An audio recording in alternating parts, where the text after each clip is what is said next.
Namaste friends, and welcome back to day 15 of our 30-day meditation transformation program. We're officially halfway through the program. Technically after today, we're officially halfway through the program, but let's just celebrate anyway, celebrate every moment. So today I wanted to talk about the benefits of being aware of the breath. I think you're already starting to see there's so many benefits from meditation, so much healing that can take place. But why have I chosen all of our meditation practices to be focusing on the breath? Because the breath is so fundamental to our state of being. Every type of meditation will help you develop some sort of self-awareness. This is the intention behind meditation. But becoming aware of the breath can help us become immediately aware of a deeper level of ourself in terms of our state of being. Because the breath is so intimately connected with both the conscious and subconscious mind. Okay, the breath is the only part of our being that can be both automatic. We breathe on our own without needing to influence it all, or under our conscious control. This is why yogis and other spiritual traditions for millennia have used the breath as a tool for their spiritual practice, because we can use the breath to influence our state of being. I talked a lot more about this in my 30-day breath routine, where we go into the realm of pranayama and use different breathing techniques to control and influence our mind. But aside from controlling and influencing, being aware of the breath, training our mind to be constantly looking to see what's going on with the breath, we can be so aware of ourselves, even our unconscious aspects of ourselves. For example, maybe something's happening, we're not really aware that we're getting frustrated. We're not really aware that something's upsetting us. But our breath is changing because our breath is getting more shallow, it's getting more quick. When we can become aware of that, we can catch ourselves before we get into an experience that maybe we end up regretting. We can be aware of our breath and realize, maybe I'm not in the best space to have an intimate conversation right now. We can be aware of our breath and think, oh, this is the perfect time. I'm very calm. This idea is going to be a fortunate one. I'm in a really auspicious mood because of the way that I'm breathing. So many subtle things can be learned by being aware of the breath. So this is why I've chosen the breath throughout all these different techniques that we're doing in this 30-day series to be our focus of meditation, because it's not just about having an object. That's great. It's really good to have one object of meditation. Trust me, as someone who's learned many different types of meditation over the year, I can see it can be a big challenge to be like, oh, okay, I'm going to do that meditation. And then tomorrow it's like, oh, but I'm going to do that meditation. So I've chosen this not to be boring, but to give you really one thing to develop further. And developing the awareness of the breath will snowball into so many aspects of your life. So I encourage you, not just on the mat, but throughout the day, come back to the breath. Witness, where am I now? When you start to get frustrated, where am I now? If you start to feel sad, if you start to feel scared, if you start to feel elated, joyous, ecstasy, when you're making love, all of these times, come back and notice what the breathing pattern is. How are you breathing? Not that you need to influence it, but develop that deeper, intimate connection with yourself. Learn to know thyself through the way that the breath is manifesting. And we can be that much more aware of what's going on with us consciously and unconsciously. Okay, so the surprise for what is happening today. What are we going to do today? Because now we've learned all of the asanas. Moving forward from today, everything is optional. Okay, I'm teaching specific meditation techniques still. We're going to be still learning new meditation techniques. I'm going to be suggesting that we go through the same series of asanas. Okay, so I'm going to be teaching us to go through the same series. But if you found an asana right now that you're like, that's the one I want to work on, go with that. You can always repeat this program. You can always relearn them. You can always develop further meditation postures, new asanas, as your body opens up. But what we're going to be doing now is, instead of sitting for 5 minutes and changing orientation, we're going to be sitting for 10 minutes. Okay? And I want you to witness what it's like, because for some of you it might be amazing. Oh, thank God we can just sit for 10 minutes. For some of you it might be a shock to the system, because you've been trained now. Maybe you never did much meditation before. You've been trained that 5 minutes is a good time. So 10 minutes is going to be a stretch. These next probably 3 days might feel like a big stretch. But check it out. What we're going to do, because I still want to be working on keeping the polarity, is we're going to be doing one day, 10 minutes on one orientation, and the next day, 10 minutes on the other orientation. The way that we're going to remember is we're always going to start with the left leg, okay? So whatever meditation posture we're going to come into, we're going to start by moving the left leg. That might mean that the left leg ends up on top. That might mean that the left leg ends up on bottom. That doesn't matter. We're just going to start with the left leg so we can keep track, and we're going to progress like that, 10 minutes each day. Get ready. You've already trained yourself for 2 weeks to become potent and powerful, and your mind is being refined. Now we're going to have an opportunity to go twice as long into that state of relaxation with no interruptions in the middle, to really go in quiet. Okay? Hope it sounds good to you. Let's get ready to practice.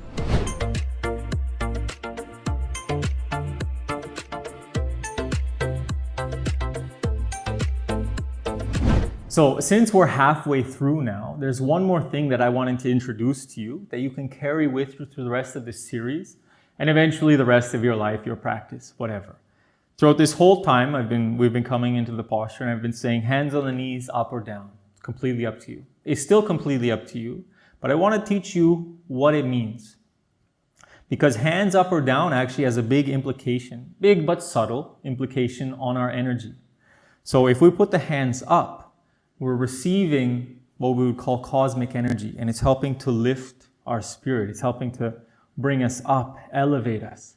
If we put the hands down, we're receiving telluric energy, energy from the earth, and it's helping to ground us, to make us more stable. So how we can use this to our benefit is if, say, we're practicing in the morning or the evening and we're a little bit sluggish, we're a little bit heavy, we put the hands facing up, because that will help us to bring in more of this energizing, uplifting energy and help us to stay more present. Okay, so if you're ever feeling sluggish, like I said, along with posture check, sitting nice and tall, palms up, receive that uplifting energy. If, on the other hand, you're feeling nervous, you're feeling agitated, maybe you had too much coffee or someone's upset you and you feel like your mind is too dynamic, palms down, grounding, calming, relaxing. Don't slouch, not what we want, but palms down will help you to stabilize yourself. And if you're aware, you can feel it immediately. Boom. Stable like the rock, stable like the warrior, uplifted like the sage. Okay, try it. Still, it's up to you, palms up, palms down, but go with what you need. If you like this sort of information, learning about the way that the energy is flowing, again, I highly recommend you check out Journey to the Chakras Level 1, where we teach you all about working with the chakras and energy at the physical level, using the physical body, different styles of yoga, elements of nature. It's a beautiful practice to help you go further and really understand all of these subtle energetic things that I'm talking about through all the classes. You can find a link to Journey Through the Chakras in the description below. And now let's get ready to practice Sukhasana, the easy pose, the comfortable pose, for 10 minutes. Okay, so we're going to start with the legs extended.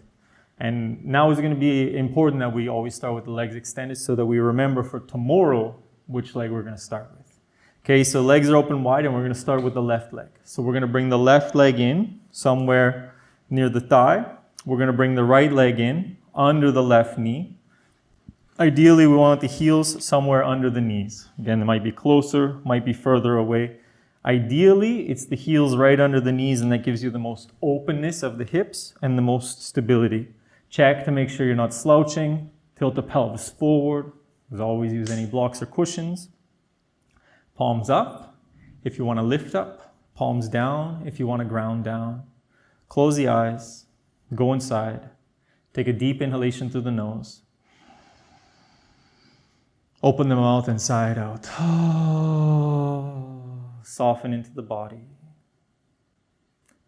Again, deep inhalation. Open the mouth, sigh it out. Softening the mind. One more time, deep inhalation. Take in as much as you can. And let go. Really softening into the present moment.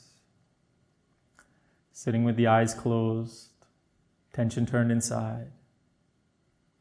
Bringing your awareness to the flow of respiration. In and out through the nose. Starting by feeling the physical sensations of the breath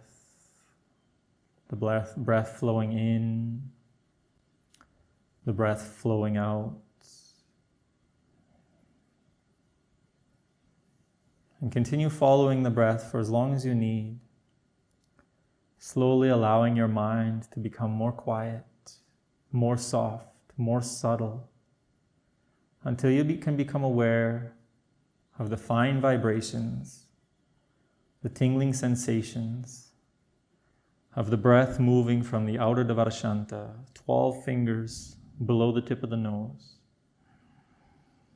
up into the nose, down into Hrid Chakra in the center of the chest, and from the center of the chest, up and out.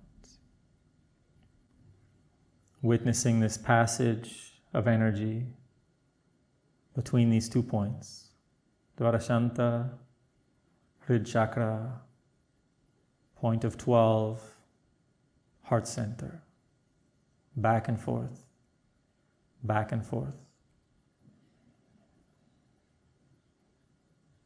Feeling the exchange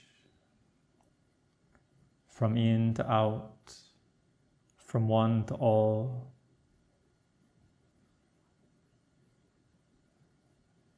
And notice how the breath changes as you soften deeper into the meditation.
Continue following the path of the breath from the outer point to the heart center.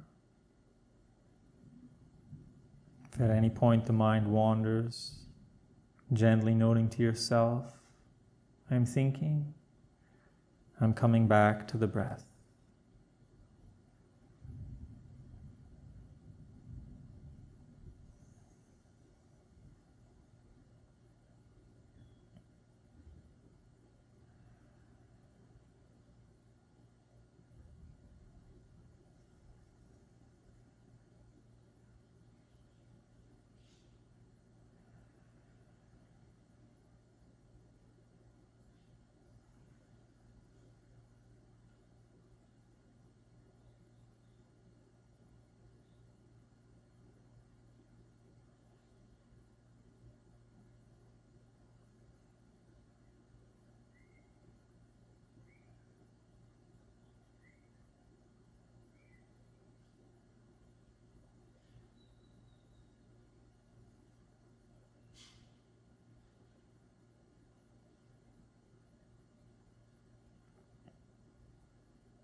Keep following the breath. Keep coming back. Dvadashanta, Hrid Chakra, Dvadashanta.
Sitting with the eyes closed, attention turned inside, taking note of where you are now after the practice, in your body, your energy, emotions and mind.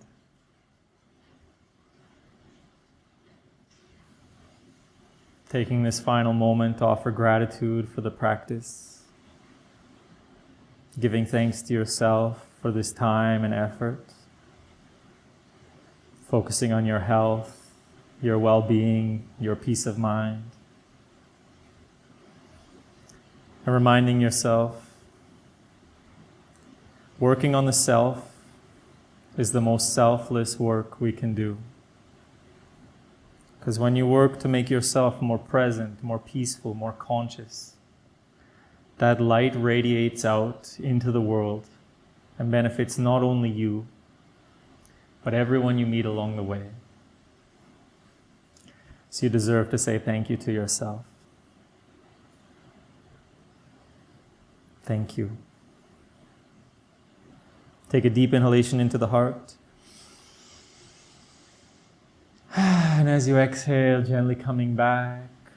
So once again, I can thank you so much for joining me.